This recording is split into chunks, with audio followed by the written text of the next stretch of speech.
আজকের এই ভিডিওতে আমি আপনাদেরকে দেখাবো আপনার স্মার্ট এনআইডি কার্ডটি তৈরি হয়েছে কিনা আপনারা কিভাবে চেক করবেন সেটা দেখাবো আজকের এই ভিডিওতে। তো চলুন কথা না বাড়িয়ে ভিডিওটা শুরু করা যাক। নিয়মিত এরকম ইম্পর্টেন্ট ভিডিও পাওয়ার জন্য আমাকে ফলো করে রাখতে পারেন, যা আপনার অনেক কাজে দিবে। So guys, first of all আপনারা চলে যাবেন যে কোনো একটি ব্রাউজারে। আমি এখান থেকে ক্রোম ব্রাউজার অ্যাপসটাকে ওপেন করলাম। দেন এখান থেকে সার্চ বার যাবেন এবং সার্চ বারে গিয়ে সার্চ করবেন এনআইডি কার্ড স্ট্যাটাস চেক।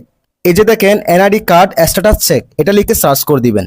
দেন এখান থেকে প্রথম যে ওয়েবসাইটটা আসবে এই ওয়েবসাইটে ক্লিক করে দিবেন। তারপরে এই জায়গায় আপনার জাতীয় পরিচয়পত্র নাম্বার অথবা আপনি ভোটার হওয়ার সময় যে স্লিপটা দিয়েছিল সেখানে যে ফর্ম নাম্বারটি আছে সেই নাম্বারটি দিয়ে দিবেন। দেন এখানে আপনার জন্ম তারিখটা দিয়ে দিবেন। সো আমি দিয়ে দিচ্ছি। উপরের এই ঘরগুলো ফিল আপ হয়ে গেলে এখানে একটা ক্যাপচা দেখতে পাবেন। এখানে ক্যাপচাতে যেটা লেখা থাকবে সেই লেখাটা এই জায়গায় দিয়ে দিবেন। সো আমি দিয়ে দিচ্ছি। হুবহু যা লেখা থাকবে তা দিয়ে দিবেন। ক্যাপচাটা ফিল আপ করার পর এখানে সাবমিট অপশনে ক্লিক করে দিবেন।